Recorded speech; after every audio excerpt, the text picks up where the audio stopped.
नमस्कार दोस्तों, बिहार नमन जीएस परिवार में आपका स्वागत है। मेरा नाम राकेश ठाकुर है और आज हम लोग 66वीं बीपीएससी मुख्य परीक्षा के अलावा जो सीडीपीओ की जो मुख्य परीक्षा होगी तथा आज बीपीएससी का जो नया एडवर्टाइजमेंट जारी हुआ है असिस्टेंट ऑडिटर का, उसमें जो डीआई का जो सेक्शन है, इन सारे एग्जाम तथा जो आपका अपकमिंग एग्जाम होने वाला है 67वीं बीपीएससी, इसमें जो मुख्य परीक्षा में डीआई सेक्शन को में कैसे पढ़ना है, क्या पढ़ना है, उस पे आज हम लोग चर्चा करेंगे। और आज हम लोग डाटा इंटरप्रिटेशन के जो फंडामेंटल कंसेप्ट हैं, उनके कुछ पहलुओं को हम लोग जानने का कोशिश करेंगे। तो दोस्तों आइए हम लोग शुरुआत करते हैं और देखते हैं सांख्यिकी। ठीक है, सांख्यिकी बहुत सारे जो विद्यार्थी हैं उनके लिए एक दुस्वप्न की तरह, और अगर यदि आप 300 में 72 नंबर का सिर्फ डीआई पूछा जाता है, यानी कि 24% का वेटेज है, तो अगर यदि आप डीआई के सेक्शन को आप बेहतर तरीके से अगर यदि आप डील कर लेते हैं, तो न सिर्फ आपका सिलेक्शन तय है, बल्कि आप मेरिट लिस्ट में अच्छा रैंक भी आप प्राप्त कर सकते हैं। तो आइए देखते हैं और सांख्यिकी की हम लोग समझ विकसित करते हैं। तो दोस्तों सबसे पहले हम लोग ये देखते हैं कि सांख्यिकी है क्या। तो दोस्तों सांख्यिकी जो है वो अर्थशास्त्र का एक पार्ट है। ठीक है, आपने वेन डायग्राम पढ़ा होगा। तो सांख्यिकी जो है वह आपके अर्थशास्त्र का एक भाग है। ठीक है, और अर्थशास्त्र क्या है दोस्तों? अर्थशास्त्र क्या है? तो अर्थशास्त्र विभिन्न आर्थिक क्रियाकलापों में संलग्न मनुष्य का अध्ययन है। विभिन्न आर्थिक क्रियाकलाप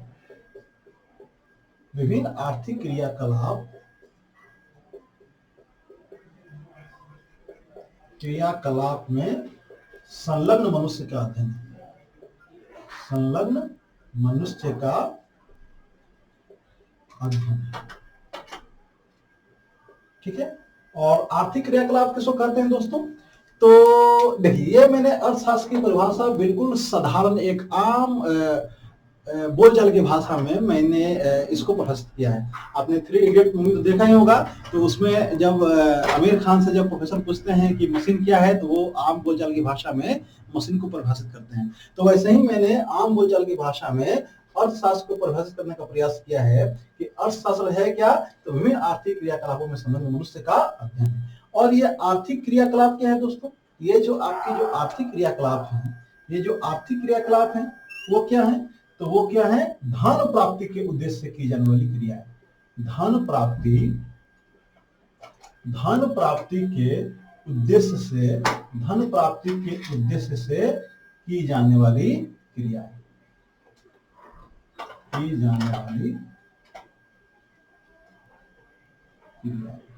ठीक है, धन प्राप्ति के उद्देश्य से की जाने वाली क्रियाओं को हम लोग आर्थिक क्रियाएं कहते हैं। ठीक है, अब कोई भी आर्थिक क्रिया है, सपोज करो कि मान लो कि हमको खेती करनी है। ठीक है, हमको क्या करनी है कि हमको खेती करनी है। तो अगर मान लो कि आप कोई एक किसान है, ठीक है, और उसके पास मान लो कि 3 खेत है। ठीक है, कोई एक किसान है जिसके पास, आपको मान लो कि उसके पास 3 खेत है। ठीक है, आपका एक्स है, वाई है और जेड है। ठीक है, अब मान लो कि अगर यह चावल की खेती करना चाहता है, चावल की, और मान लो कि यह कपास की खेती करना चाहता है, और यह दलहन की खेती करना चाहता है। ठीक है, तो सबसे पहले यह किसान क्या करेगा? इन एक्स वाई और जो जेड जो उसके जो खेत हैं उनके बारे में वो सूचनाओं को संग्रहित करेगा कि भाई इनकी जो है वो बीज का इनका जो लोकेशन कहाँ है, इनकी मिट्टी का नेचर कैसा है, वो काली मिट्टी है कि जलोढ़ मिट्टी है कि दोमट मिट्टी है कि कैसी मिट्टी है। और फिर अगर मान लो कि अगर हमको चावल की खेती करनी है तो फिर किन किन खादों की आवश्यकता है। तो ये सारी जो चीजें, जो सूचनाओं का जब वो कलेक्शन करेगा, तो उससे क्या होगा? बेहतर प्रोडक्शन होगा। ठीक है, तो हम क्या करते हैं? हम बेहतर तरीके से खेती हम कर सके, तो उसके लिए हम क्या करते हैं? सूचनाओं का संग्रह करते हैं। ठीक है, और सूचनाओं के संग्रह को, ठीक है, collection of any kinds of information is known as data. ठीक है, सूचनाओं के संग्रह को हम क्या कहते हैं, आंकड़ा। सूचनाओं के संग्रह को हम लोग क्या कहते हैं, आंकड़ा कहते हैं। और आंकड़ों के एकत्रीकरण, जो आंकड़ों का जो एकत्रीकरण है, आंकड़ों का एकत्रीकरण, उसका वर्गीकरण और उसका विश्लेषण। ठीक है, आंकड़ों का एकत्रीकरण, उसका वर्गीकरण और उसका विश्लेषण, यही क्या है, आपका सांख्यिकी का विषय वस्तु है। ठीक है, जो आंकड़ों का जो विश्लेषण होता है इसी को हम बोलते हैं डाटा इंटरप्रिटेशन, डीआई। ठीक है, तो सांख्यिकी आंकड़ों के एकत्रीकरण, वर्गीकरण एवं विश्लेषण की वह तार्किक शाखा है जिसमें प्रायिकता, प्रोबेबिलिटी का उपयोग कर कालानुक्रम की होने वाली घटनाओं का हम लोग क्या करते हैं, चित्रण करते हैं। ठीक है, तो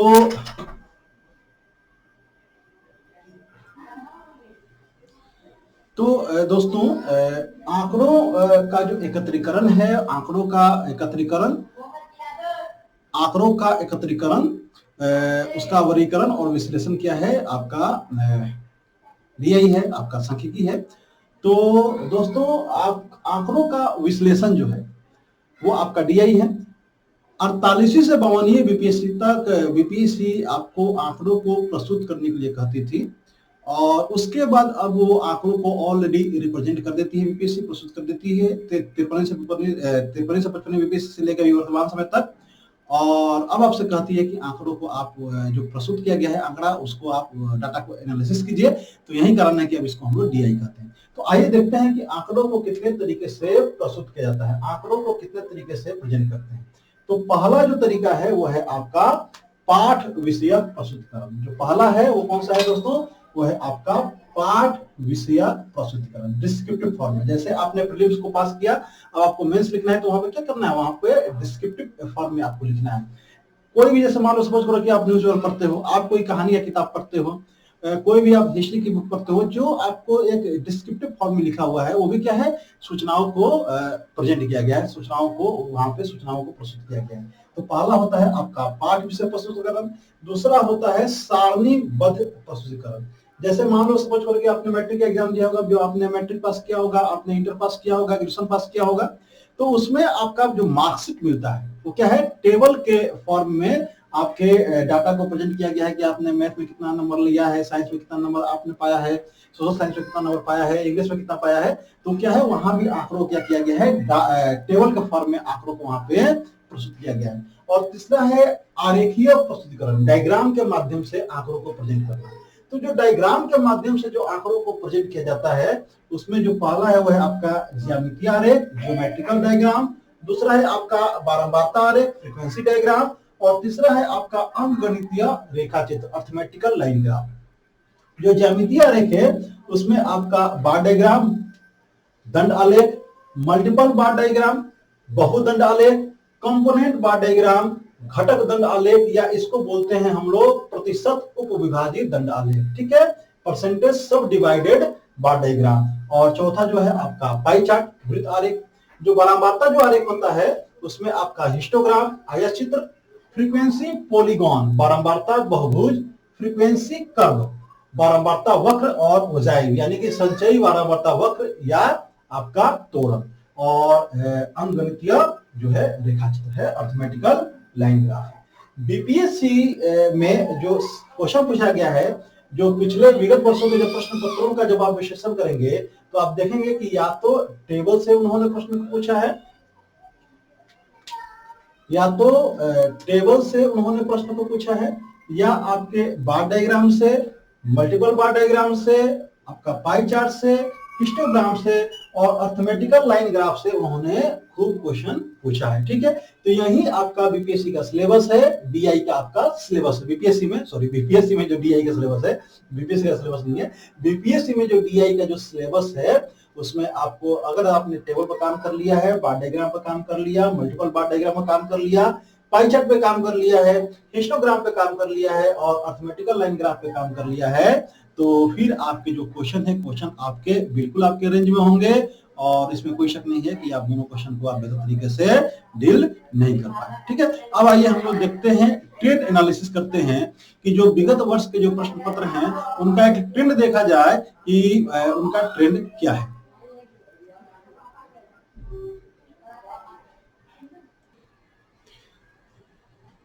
आइए, जब विगत वर्षों के प्रश्न पत्र का जब हम ट्रेंड एनालिसिस जब करते हैं तो हम देखते हैं कि जो 53वीं से 55वीं जो बीपीएससी है वहां से डीआई के जो क्वेश्चन है वो आपसे पूछे जाने शुरू किए गए और टोटल क्वेश्चन की संख्या होती है 4, जिसमें आपको 2 क्वेश्चन का आपको आंसर देना होता है। ठीक है, तो जो पहला क्वेश्चन पूछा गया वो आपके लाइन ग्राफ पूछा गया, दूसरा क्वेश्चन मल्टीपल बार डायग्राम से पूछा गया, तीसरा question pie chart, PC pie chart, और चौथा क्वेश्चन में ए जो क्वेश्चन था वो आपका दो ए और बी 2 खंडों में था, पहला आपका मल्टीपल बार और दूसरा आपका लाइन ग्राफ से। ऐसे ही जब 1959 में आप देखेंगे पहला क्वेश्चन तो पाई चार्ट और टेबल को मिलाकर पूछा गया है, दूसरा क्वेश्चन मल्टीपल बार एमबी मतलब मल्टीपल बार, और तीसरा क्वेश्चन आपका लाइन ग्राफ से और चौथा क्वेश्चन भी लाइन ग्राफ से। 4 क्वेश्चन। 60वीं से 62वीं में आप देखेंगे पहला क्वेश्चन लाइन ग्राफ से, दूसरा क्वेश्चन मल्टीपल बार डायग्राम से, तीसरा क्वेश्चन पाई चार्ट से और चौथा क्वेश्चन लाइन ग्राफ से। 4 क्वेश्चन। 63वीं में देखेंगे कि पहला क्वेश्चन लाइन ग्राफ से, दूसरा क्वेश्चन पाई चार्ट से, तीसरा क्वेश्चन मल्टीपल बार डायग्राम से और चौथा क्वेश्चन लाइन ग्राफ से। ऐसे ही जब 64वीं में देखेंगे तो पाई चार्ट और हिस्टोग्राम से मिलाकर पहला क्वेश्चन, दूसरा क्वेश्चन मल्टीपल बार डायग्राम और लाइन ग्राफ को मिलाकर, तीसरा क्वेश्चन लाइन ग्राफ से और चौथा क्वेश्चन आपका लाइन ग्राफ से। 65वीं जो आपका जो नेक्स्ट इससे पहले जो हुआ है उसमें पहला क्वेश्चन पाई चार्ट और टेबल से, दूसरा क्वेश्चन मल्टीपल बार से, तीसरा क्वेश्चन लाइन ग्राफ से और चौथा क्वेश्चन लाइन ग्राफ से पूछा गया है। ठीक है, तो जब इसका ट्रेंड एनालिसिस करेंगे तो आप देखेंगे कि सबसे जो इंपॉर्टेंट जो सेक्शन है वो कौन सा है, आपका लाइन ग्राफ है। उसके बाद कौन सा है, उसके बाद आपका मल्टीपल बार है और देन कौन सा है, देन आपका पाई चार्ट है। ठीक है, अर्थमेटिकल लाइन ग्राफ से आपके क्वेश्चन तो पूछे जाते हैं। ठीक है, तो अगर यदि आप इस ट्रेंड को आप समझेंगे तो आप बेहतर तरीके से चीजों को आप कर सकते हैं। ठीक है, जब आप बिहार नमन जीएस परिवार से जुड़ेंगे तो यहाँ पे आपको डीआई की तैयारी कैसे की जाएगी उसके बारे में मैं आपको बताता हूँ। तो दोस्तों हमारा जो क्लास होगा वो टोटल हम लोगों का 15 क्लास होगा। ठीक है, 15 क्लास होगा। इस 15 क्लास में जो शुरुआत का जो 3 क्लास होगा उसमें आपको फंडामेंटल कंसेप्ट एस्थेटिक्स का जो बेसिक फंडामेंटल कंसेप्ट है वो सिखाया जाएगा। दोस्तों कोई भी इमारत है, मान लीजिए कि एक इमारत है, ठीक है, ये अगर इतनी ऊंची है तो उसके लिए क्या करना पड़ता है, उसके नींव को आपको मजबूत करना पड़ता है। तो किसी भी इमारत की बुलंदी उसकी नींव की मजबूती पे निर्भर करती है और नींव आपको दिखाई नहीं देता। ठीक है, आप जब इमारत को देखते हैं तो इमारत की ऊंचाई उसकी बुलंदी को तो आप देखते हैं, उसकी प्रशंसा करते हैं, लेकिन उसकी नींव की तरफ ध्यान नहीं जाता आपका। और यदि नींव अगर मजबूत नहीं है तो फिर इमारत की बुलंदी जो है वो मजबूत नहीं होगी। तो इस 3 क्लास में आपकी नींव मजबूत की जाएगी। आपको जो आंकड़ों का जो कलेक्शन है, जो क्लासिफिकेशन है, उसका जो रिप्रेजेंटेशन है, यह आपको सिखाया जाएगा। ठीक है, और उसके बाद आपको जो अर्थमेटिक के जो चैप्टर हैं जहां से डीआई के प्रश्न बनते हैं, जिन जिन चैप्टर से डीआई के प्रश्न बनते हैं उन चैप्टर्स का उन टाइप का फंडामेंटल कंसेप्ट आपका क्लियर किया जाएगा। कैसे उनको आपको लिखना है यह आपको सिखाया जाएगा ताकि आप डीआई के प्रश्न को भली भांति आप लिख सकें। ठीक है, तो हम लोग ऐसे करेंगे। कैसे आपको फंडामेंटल कंसेप्ट सिखाया जाएगा उसका मैंने थोड़ा सा उदाहरण शुरुआत में दिया था, और अब मैं आपको यह बताने जा रहा हूं कि कैसे हम लोग जो अर्थमेटिक के जो चैप्टर हैं जहां से डीआई के प्रश्न पूछे जाते हैं उनका हम लोग फंडामेंटल कंसेप्ट क्लियर करेंगे। ठीक है, तो आइए चलते हैं और हम लोग कुछ प्रश्नों को हम लोग देखते हैं।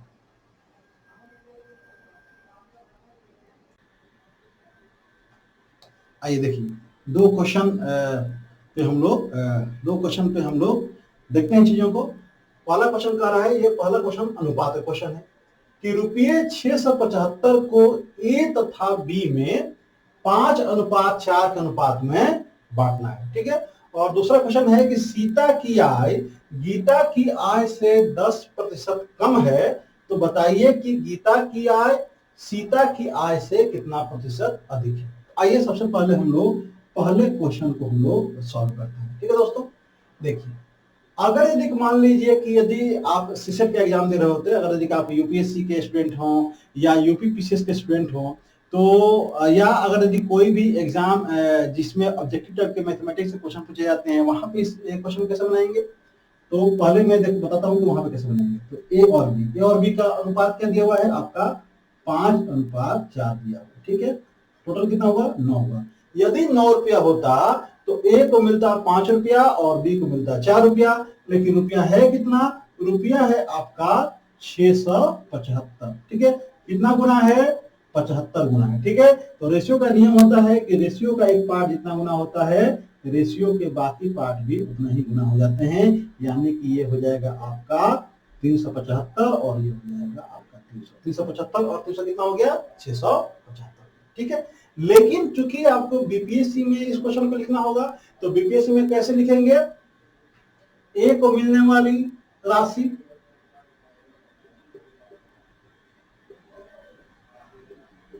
ए को मिलने वाली राशि बराबर क्या होगा? टोटल कितना है आपका? 9। तो 9 में 5 है, तो कितना है आपका? 675। 675 में कितना है? ये कितना होगा? ये आपका 75 होगा, यानी कि ये हो गया आपको 375 रुपया। और ऐसे ही आप बी का निकालेंगे, बी को मिलने वाली राशि कितना हो जाएगी?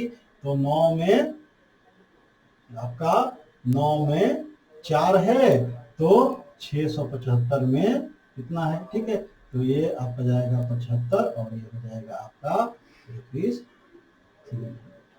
ठीक है। तो इस तरीके से आपको लिखना होगा, ठीक है। अभी हम लोग देखेंगे एक क्वेश्चन हम लोग लेंगे, देखेंगे क्या इस टाइप के जो क्वेश्चन है वो बीपीएससी के डीआई में पूछे जाते हैं, परसेंटेज से या रेशियो से जो क्वेश्चन होते हैं पूछे जाते हैं। तो अभी उसको हम लोग देखेंगे, ठीक है। ऐसा ही आपको जब दूसरा क्वेश्चन आप बनाएंगे, तो जब दूसरा क्वेश्चन आप बनाएंगे तो क्या कह रहा है कि सीता की आय गीता की आय से 10% कम है। तो बताइए कि गीता की आय सीता की आय से कितना प्रतिशत अधिक है। यदि आपको सीसेट का एग्जाम देना होगा तो आप कैसे बनाएंगे? 10% क्या होता है? 10% इज इक्वल टू 1/10। ये जो हर होता है वो आपको 100% को रिप्रेजेंट करता है। ये 100% आपका टोटल वर्क हो सकता है, आपका क्रय मूल्य हो सकता है, आपका मूलधन हो सकता है, यह आपका कुछ भी हो सकता है। और यह जो अंश होता है, यह अंश आपके पार्ट को रिप्रेजेंट करता है। जैसे ये आपका प्रॉफिट हो सकता है, यह आपका लॉस हो सकता है, यह आपका सिंपल इंटरेस्ट हो सकता है, ठीक है। यह आपका काम का कुछ भाग हो सकता है, ठीक। तो अब देखो, सीता की आय गीता की आय से 10% कम है। दोस्तों, जिसके आगे से लगा होगा उसी को हम लोग बेस वैल्यू बनाते हैं, ठीक है। दो लोग हैं, सीता और गीता है, ठीक है। तो सीता की जो आय है गीता की आय से 10% कम है, यानी कि यदि गीता की आय 10 रुपया है तो सीता की आय कितना रुपया है? 9 रुपया है। 10 में से 1 घटा देंगे, 9 रुपया, ठीक है। तो पूछा जा रहा है, तो यह बताइए कि गीता की जो आय है वो सीता की आय से कितना प्रतिशत अधिक है। तो देखो इसमें कितना अधिक है? इसमें 1 अधिक है। तो 9 में 1 अधिक है तो 100 में कितना अधिक है? यानी कि 11.1/9% क्या है? या ठीक है। आपको अगर एक सीसेट में क्वेश्चन बनाना होगा तो इस तरह बनाएंगे। बीपीएससी में कैसे बनाएंगे इस क्वेश्चन? बीपीएससी के लिए इस क्वेश्चन कैसे बनाएंगे? तो लिखना होगा कि मान लिया गीता की आय से 10% अधिक है, कम है। तो मान लिया कि गीता की आय 100 रुपये, मान लिया कि गीता की आय बराबर 100 रुपये, ठीक है। तो प्रश्नानुसार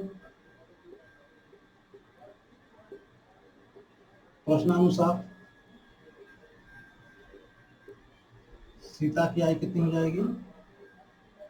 10% कम है, यानी कि 10 रुपया कम, यानी कि हो जाएगी सीता की आय हो जाएगी 90 रुपया। तो अब प्रश्न फिर क्या कर रहा है कि गीता की आय सीता की आय से कितना प्रतिशत अधिक है, ठीक है। तो देखो ये 90 है, ये सब है, कितना है? 90 में 10 अधिक है। तो इसलिए अभीष्ट प्रतिशत वृद्धि या अभीष्ट प्रतिशत अधिकता, वृद्धि या अधिकता बराबर 90 में कितना अधिक है, 90 में 10 अधिक है, तो 100 में कितना अधिक है। ठीक है, यानी कि ये हो गया 11 पूर्णांक 1/11 ठीक है, अधिक है। तो इस प्रकार से आपको बीपीएससी के लिए पूरा आपको लिखना होगा। ठीक है, तो अब हम लोग देखते हैं कि क्या जो बीपीएससी के एग्जाम में जो डीआई के प्रश्न पूछे जाते हैं, क्या ऐसे ही जो रेशियो के जो फंडामेंटल कंसेप्ट हैं, या जो परसेंटेज के जो फंडामेंटल कंसेप्ट है, या और जो अर्थमेटिक के वो जो चैप्टर जो डीआई के लिए जरूरी है उनके फंडामेंटल कंसेप्ट पे ही डीआई के क्वेश्चन बीपीएससी करता है, या कुछ और बात। ठीक है, आइए देखते हैं बीपीएससी के क्वेश्चन को उठाते हैं और इस मुद्दे की हम लोग जांच करते हैं। ठीक है,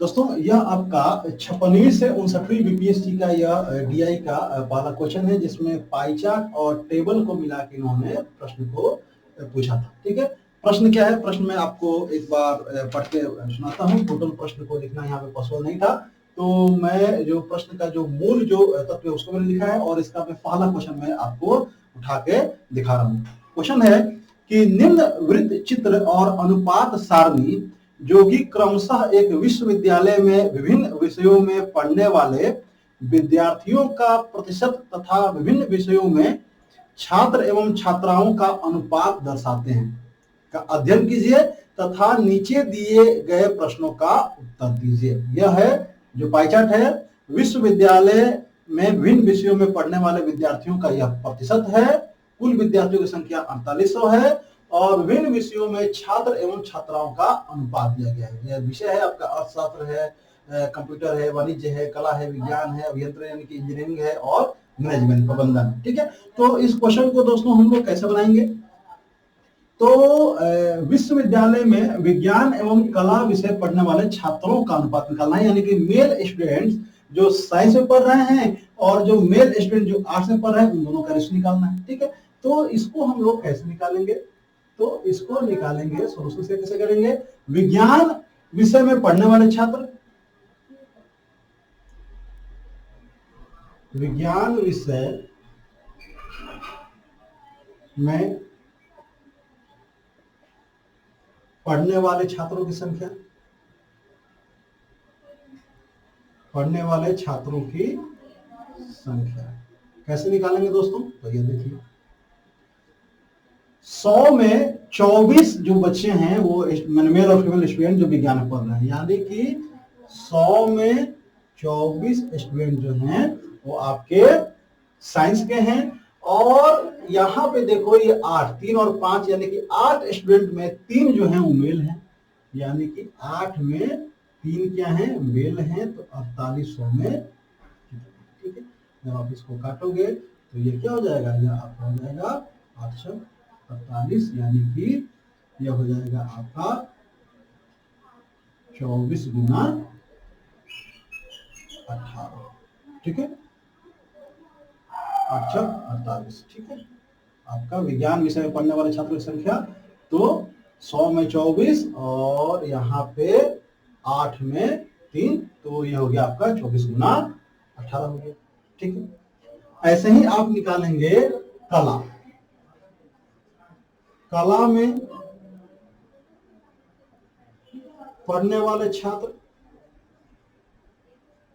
कला में पढ़ने वाले छात्र, तो देखो ये 100 में कितना है, 100 में आपका 8%, 100 में 8 है, और यहाँ पे देखो 3 में 1 है, 3 में 1 है, तो 4800 में कितना है। ठीक है, ये कितना हो जाएगा आपको 16 48। ठीक है, यानी कि ये हो जाएगा 8 गुना 16। ठीक है, तो यहाँ पे देखिए, यहाँ पे मैं लिखता हूं, इसलिए अभीष्ट अनुपात कितना हो जाएगा, अभीष्ट अनुपात, तो ये बताइए, यानी कि 24 गुना 18 बटा 8 गुना 16। ठीक है, तो अब इसको काटो आप, तो ये कितना बार हो जाएगा, 8 दूनी 16 और 8 का 24। ठीक है, और ये हो जाएगा 9 18, यानी कि हो गया 27/8। ठीक है, तो अनुपात कितना हो गया? 27/8। ठीक है, तो इस तरीके से आपको क्या करना होगा, आपको बीपीएससी के एग्जाम के पॉइंट ऑफ व्यू से इसको आपको इस तरीके से आपको पूरा लिखना होगा। ठीक है, तब जाके आपको 5 या 6 नंबर जितने नंबर का जो है क्वेश्चन वो आपको पूरा 100% आपको मार्क्स मिल जाएगा। ठीक है, तो हम लोग आपको कैसे पढ़ाएंगे यहाँ पे आपको बिहार नमन जिस परिवार से अगर आप जुड़ते हैं तो मुझसे आप जुड़ते हैं तो सबसे पहले आपको फंडामेंटल कंसेप्ट सिखाया जाएगा स्टैटिस्टिक्स का। उसके बाद अर्थमेटिक के वे चैप्टर जहां से डीआई के प्रश्न बनते हैं, उन चैप्टर्स के उन टाइप्स का कंसेप्ट आपका क्लियर किया जाएगा, उनको ये लिखने का तरीका आपको सिखाया जाएगा जहां से डीआई के प्रश्न बनते हैं। और उसके बाद डीआई का जो एडवांस जो उसका स्टेज है, जो प्रैक्टिस आपको कराना है, डीआई का कंसेप्ट देना और उसके बाद फिर उसका प्रैक्टिस कराना। ठीक है, और हम लोग का टारगेट ये है कि आप जो हैं वो मैक्सिमम हार्डली 30 से 35 मिनट के अंदर क्या करें कि आप दोनों क्वेश्चन को सॉल्व कर लें। मोस्टली बच्चों की ये समस्या होती है कि 1 से 1.5 घंटा आपको लग जाता है क्वेश्चन को सॉल्व करने में, उसके बाद भी प्रमाणिक और सटीक तौर पे आप क्वेश्चन नहीं कर पाते हैं।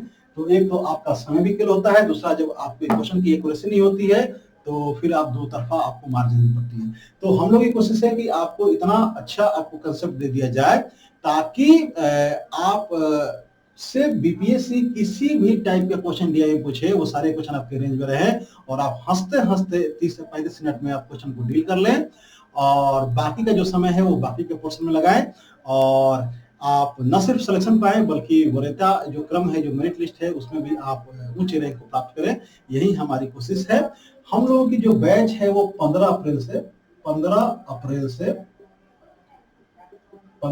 से ठीक है शाम को 6 PM पे ये बैच हम लोग की रेगुलर चलेगी। वैसे 8 और 9 अप्रैल को फ्री क्लासेस चल रही है, आज भी क्लास चली है और कल भी क्लास चलेगी, शाम को 6 PM पे ही चलेगी। biharnaman.in पे आपको लॉगिन करना है, आपको जाना है वेबसाइट पे biharnaman.in पे वहां पे आपको मैसेज देना है या अगर एडमिशन भी ओपन है चाहे तो आप एडमिशन करा सकते हैं और चाहे तो आप वहां पे मैसेज दे सकते हैं, तो फिर आपको कल की लिंक आपको प्रोवाइड करा दिया जाएगा। या biharnaman.in पे जाएंगे तो वहां पे हमारा फोन नंबर भी आपको मिल जाएगा, तो आप हमसे कॉन्टेक्ट कर सकते हैं और हम लोग आपको लिंक प्रोवाइड करा देंगे। तो उम्मीद है कि आज के सेशन में दोस्तों आपको डीआई कैसे हम लोग पढ़ाएंगे बिहार नमन जीएस परिवार के मंच पे उसके बारे में आपको थोड़ी बहुत समझ विकसित हुई होगी। और 15 अप्रैल 2021 से शाम को 6 PM पे हमारी क्लासेस चलेगी, 15 दिन की क्लासेस है, तो आप जुड़े और क्लास का आनंद उठाएं और न सिर्फ डीआई में आप जो है आपके अंदर का जो डर है वो डर दूर होगा, बल्कि आप 100% आप स्कोर करेंगे और मेरिट लिस्ट में आप उच्च स्थान को प्राप्त करके बिहार प्रशासनिक सेवा के पदों पे आप चयनित होंगे और राज्य और देश का नाम रोशन करेंगे। इन्हीं शुभकामनाओं के साथ मैं आपसे विदा लेता हूँ। बहुत धन्यवाद, नमस्कार।